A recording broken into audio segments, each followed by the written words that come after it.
Sairam, it's an incredible honor to be here with everyone and to have Shiva introduce me.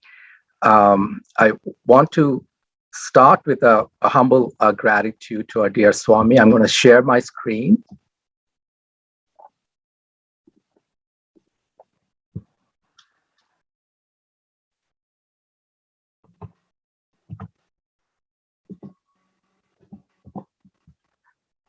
Swami says a true sacrifice consists in sharing with others one's wealth, strength, and qualities which are very derived from society. And this is such an important thing for me and for all of us to keep in mind as we, live our lives daily. A lot of times we wait for opportunities, and one thing I've learned over the years with Swami is that there's opportunities all the time. Swami is giving us opportunities. We just need to recognize them. And sometimes that might be very simple. A lot of times we look for the obvious, for the big events. And Swami is telling us the little things is what really makes it much more fruitful. Of course, the big ones come like the calamities, and we all need to step up and help our brothers and sisters who are affected. But on a day-to-day basis, it's also very important that we look around constantly, being aware of things around us, and pay that attention and to serve actually. This is something I've learned over the years to be constantly aware, and nothing is small, nothing is big. It's just pure love and service with Swami. I still remember once, in an interview, I asked Swami, because he always talks about taking care of the family. First, whatever you're committed with is so important. And I always found myself, running away to different parts of the world and doing service activities. And so I asked Swami, at what point is it okay to, get out of that family or the people who are close to you and, serve the society? Where does that role come in? And, Swami at that time, he said, it's the power of discrimination is with you. You should decide. And, it was an answer that was satisfying, but I wasn't 100% sure if it actually answered the question I wanted, because maybe at that time I was trying to get Swami to acknowledge that it's okay to go out into the world, and maybe okay to leave the home as well. But later one day, one of the speeches, he said, it is true that all of us should be indebted to our families or the things that we committed. But at some point, we have to cross that line to serve the society. And that was really the answer I was looking for. It was such a profound statement to me, saying that all of us have some role, and we need to kind of keep that in mind, no matter how busy we are in our lives. There's always moments, we have choices in terms of what we can do, and that choice we have to make at every moment in our lives. Usually I'm used to telling my stories, my experiences, what I've learned, and then how it has transformed me. But today I thought I will actually start from the transformation first, where I am currently, and kind of take you back through snapshots across my own life and how that kind of built to where I am today. One of the most profound things what Swami has taught me personally is the when he talks about a surrender. We have had a lot of discussion about surrender through our conferences and meetings, especially in the past 1 year. And one thing he talks about is that recognition of the divine that's in everyone, that God is in everyone. We always talk about being aware of our surroundings, recognizing the divine, and kind of taking it from there. Nowadays, I find myself that the first thing I want to do every time I see someone, talk to someone in any setting, it doesn't matter, on the street or anywhere, I want to first connect that heart to heart, the divine with that person first, and then being being alert to kind of maintain me in that path, not to let me stray away, and also always being mindful of everything that I do, whether I'm taking care of my patients or anything from at home or anything in the society as well, now on the road or anywhere. So to me, the way I look at things in my life today is that the minute I see someone, the minute I think of someone, I want to think of that God in that person first before I actually do anything. And then, now I'll kind of share, all the opportunities that Swami has given and how much I've learned over the years. Swami gives us opportunities, and to me, having that opportunities is probably the biggest blessing. Once someone has asked me after I gave a talk, they said, "What is the biggest miracle or most thing that happened to you in your life?" And I started talking about.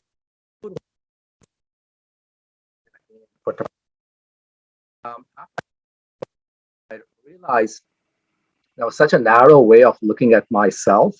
The real miracle is our transformation. Where were we yesterday and where are we today? And, where do you want to go?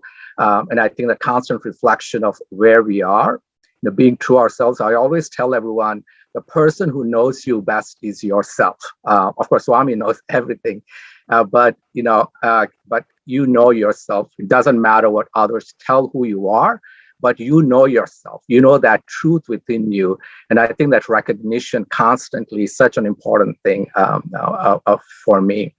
Shiva was talking about my involvement with all these activities over the years. And, when I was just kind of crossing that from, it was really started early, but I didn't recognize the impact of it before. But I really started appreciating it when I just kind of went from young adulthood to adulthood. And nowadays, we have this incredible young people in our organization, in our society, who are teaching us that even very young, you can actually make such an impact and be very inspiring. So I always look up to our young people, our students, our YA specifically, to inspire us. And I think, there's a lesson to be learned from everyone. It doesn't matter who we are, where we are, how old we are, what recognition we are given. So it's been really a lifetime a blessing, as I'll share. Swami says, no joy can equal the joy of serving others. In the same interview, Swami was asking a question to everyone, and I knew my turn was going to come, and I knew exactly what my question was going to be.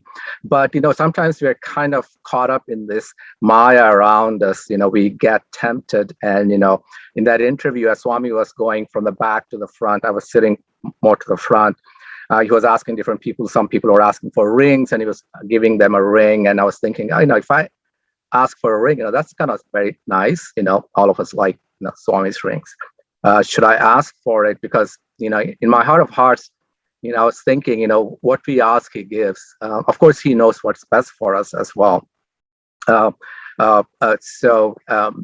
immediately I thought to myself, no, that's really not what the question I wanted to ask him from the beginning. So I kept to that, and my turn came, and Swami said, what do you want? And I said, Swami, I want to serve you for the rest of my life. And Swami said, why? He said, I said, it really makes me very happy, Swami. And he said, happiness is external. What you're experiencing is joy. He says, joy comes from within. That's what you're experiencing. So whenever I see the word joy, I'm always reminded of, what Swami said, even when people tell me they're very happy about it, I can sense that passion in front of them. In them, I always say, what is joy? I remind them what, Swami has told me.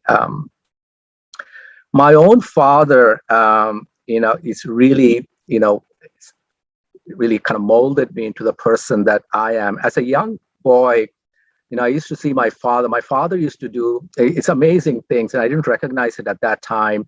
He used to literally call people from the streets and give things to them, which we had. And I always found that on one side nice, but in a selfish way, when something belonged to me and that was being given to someone else. At that time, at least, I didn't like it. And there were times I used to think, I'm not going to be like that. And these days, I find myself exactly like my dad. And it's such a blessing to me. And my dad passed away when I was young, and my own Swami has become my father ever since. Even before that, Swami is my divine father, my constant source of inspiration and giving. And one thing I've realized over the years is that when we give, we get much, much more. It may not be the same what we give. It's something much more in such a divine spiritual sense that Swami is bringing us close to each other. And that's a constant reminder for me, when we think about getting something back, never think of what it is, materialistic or whatever it is. Just recognize that much bigger things are going to happen all the time. It may not happen right away, but we need to have that absolute faith that it will happen.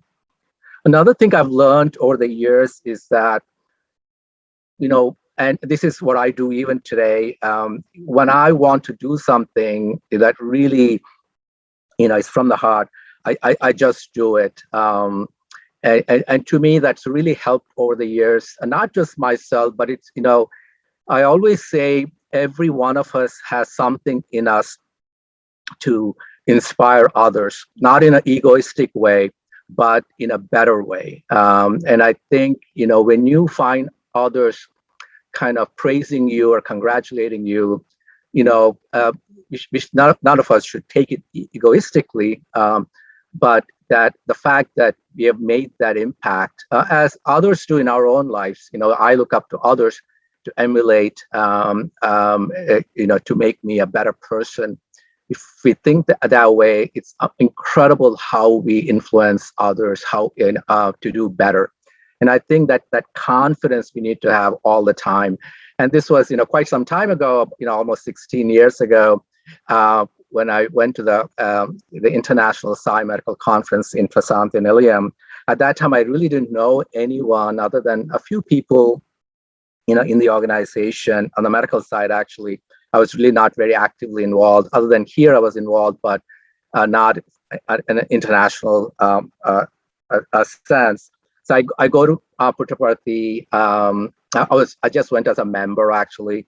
And then I see in the same end building that I was staying, all these people were like working so hard. They were getting ready for the conference, Dr. Venkat Sadanand and others.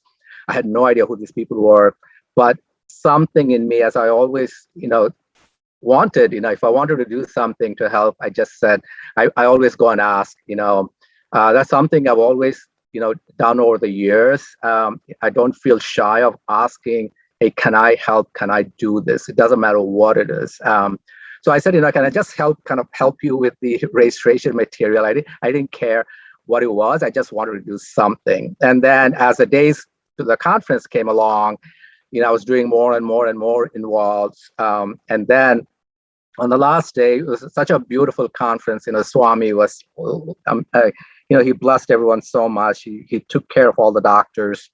There were more than 1,000 doctors, I think, at that time, who came to this conference from all over the world. And the last day, Swami facilitated, 9 people from the conference, and I was selected as one of them. So here I came a week ago, just as a member, got myself, told somebody that, I want to help. And the next thing I know, I'm getting this plaque from Swami. What a profound lesson to learn for all of us, that, when we do things from the heart, that so many things come along, that grace from Swami. Again, it doesn't have to be the plaque, but that, whatever it is, that Swami shows us his grace in so many ways. But it was such a beautiful lesson to me that, continue doing that, with absolutely no expectations. As I'll speak through my presentation, one of the things I will constantly keep focusing on is the young adults. Again, this is nothing to do with the fact that I'm the young adult advisor. This is something that's been inspiring to me for so many years, decades, I should say. And to me, in my life, in the organization, the pivotal point was the Katrina. And it's interesting. I'm actually going to be talking about Katrina and Haiti today. And here we are, in 2021, both these places have been hit again, in a slightly different way. When Katrina hit, there was a lot of conversations among the YAs to help, and no one was kind of really at that time really jumping in, and our young adults, specifically from Region 5, and then later on Region 3 joined, and a few others from other regions as well, really decided on themselves to just go and serve. And in that context, they needed a couple of young adults. They wanted a doctor to be there. So, I got lucky, and few other adults. And to me, that was a life-changing event to see our young adults really work through at every step, how disciplined, how organized, all for the sake of serving and nothing else. And that's such a teachable moment for me that, all of us, when we get together, how much we can do, how much we can learn from each other. But I think keep an open mind to allow our young people to do their work, and we tag along and we help in whatever we can. And as you can see, there's young adults from all over the countries, mostly from, I said, Region 5.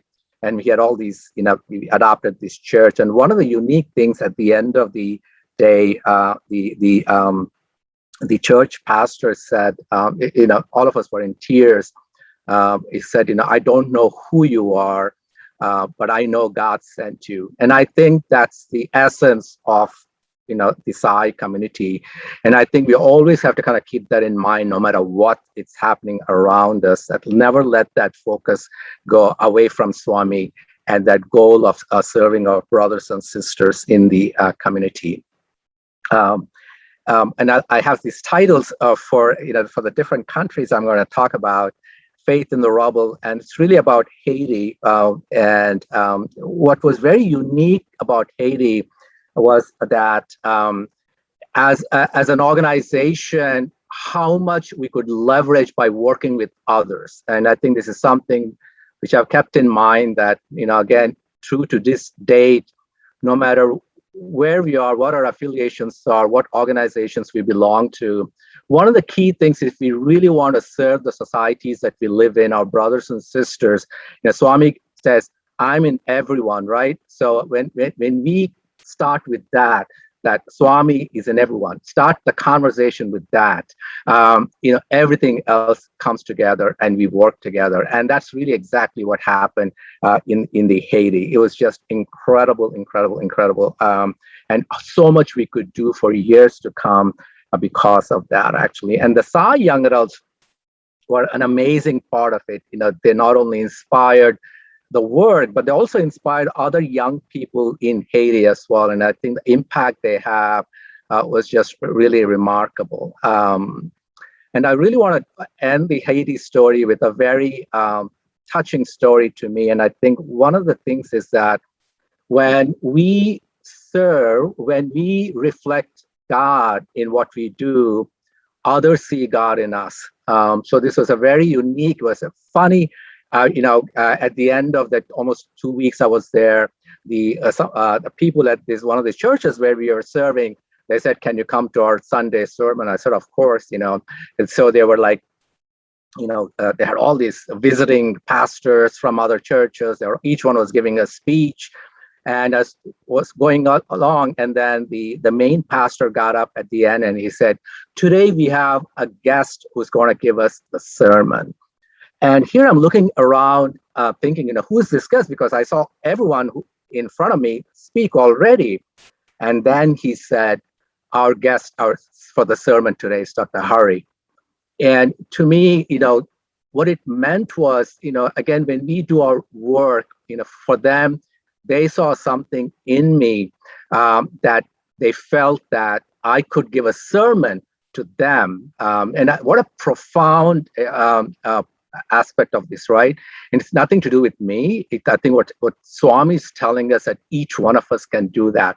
So I'm here, like, I've gone to churches, but I've never given a sermon. I'm not a Christian by birth, at least. Of course, God is in all of us, and all gods are one. So here I'm thinking, what do I say? So here I'm kind of, luckily, there was a translator, so I had some time in between each. And I was thinking of every Swami saying, I was kind of saying it out, and he was translating, and all these people were getting up, hundreds of people getting up and saying hallelujah, every few minutes. It was such a profound experience to me. Again, that recognition that people see us as we are, people see us inside of us, the divine in us when we do his work, when we do our work. I've been to Kazakhstan, and one of the things you'll recognize in countries like Kazakhstan and Russia is the absolute humility of the devotees there. All these people you see here in these pictures, some of them travel hours and hours, almost a day and a half.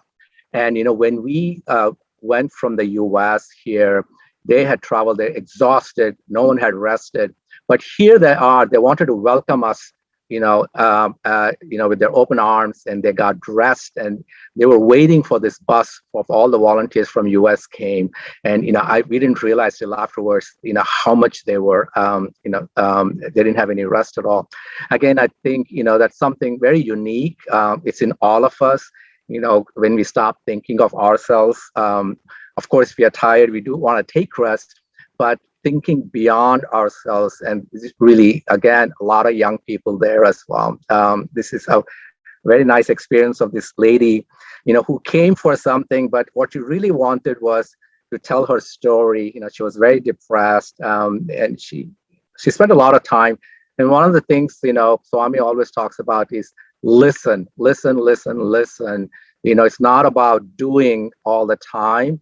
Listening is such one of the biggest services we can give to each other in our own lives, in our families, and in our friends, and in our Sai communities as well.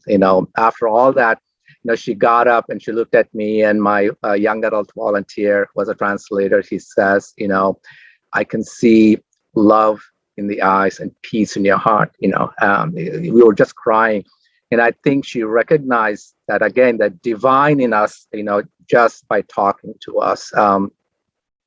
One of the things I've noticed anywhere I go to all these disaster relief places is that, there's so much destruction. People are very humble. Philippines, the kids are amazing.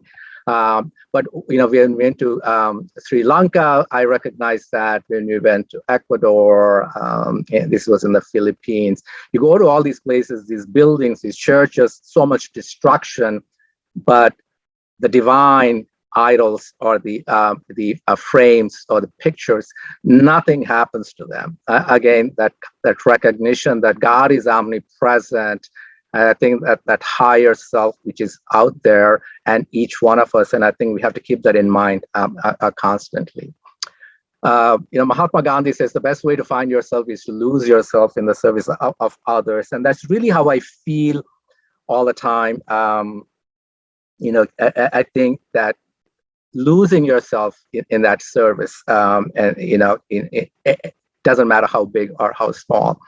As Brother Shiva talked about, I was involved in the setting up a wonderful opportunity at the gastroenterology unit at Prasanthi and Nilayam, and I decided to stay back, for a few months there. Just that experience itself is like a few hours talk. But one of the things which came about when I was staying there was that all these people, Swami shows us this grace. He doesn't have to invite you in person. And I think that's something we always have to kind of keep in mind, that he's giving us, gracing us with these things through others. And, throughout the stay I was there, he sent things through me, through others to me in so many ways. And recognizing that to me was such an important thing. And he didn't have to give it to me in his hand. I was this lady who was there. Has been there for years. She was telling me all these stories. To me, she was like a Gopika for Krishna. She was telling me all these, photos, original photos of Swami from the 40s and 50s, all these things that Swami had given to her, these pictures, this bead necklace you see, this vibhuti and all that. One day she told me, she gave them all to me and she says, "This is for you." And I was so touched. And I think it was very important that, to me, that, the passing it forward, I think that's what we need to do in our lives, sharing our love with everyone, and also things as well. And I think letting things go and really keeping that, that Swami's grace with us. One day, Swami actually told us, when the lady doctors asked for, he had given them Pada Namaskar, and then they said, "What about the men, Swami?" They were so kind, and he said, "I'll worry about the men." But one of the profound statements he said, "The opportunity to serve is my Pada Namaskar to you. What else do we need, sisters and brothers, and young girls and kids? That is something we need to be thinking about, all the time." And, this is Sai Gita, that submission Sai Gita had for a Swami at all times, that absolute submission. And Swami always says, as humans, we have much more discrimination and that thought. But, Sai Gita actually has taught me, a beautiful example once that, we need to be like Sai Gita, and, that constant submission to the Lord within us. I'll end with a thought on unity, and this was, to me, this is very, very important. Swami says, unity confers purity, which will in turn lead to divinity. All of you must stand united. You belong to the human race. You belong to one family. Conduct yourselves like brothers and sisters in the society. When Swami came to actually inaugurate the GI a division, I really wanted to let him know about unity. Not that he doesn't know, but everyone came together to make it happen. Why? They didn't do it for me. Of course, they all love Swami, but they really wanted to do it for the people that they were serving. And I think we all need to think about that at all times. Who are we serving? And let's keep that as our goal and let Swami guide us. And I showed this to Swami and I was trying to read it, but I always, like to end a talk with this beautiful a saying from Swami. Together, all together, the knowledge we have gained, we shall brighten and brighten till it enlightens all. Together, all together, we shall share as friends the fortune we have earned, the vision and thrill. Together, all together, we shall acclaim peace till we raise its praise into worshipful deeds. Together, all together, we shall intone the pranava.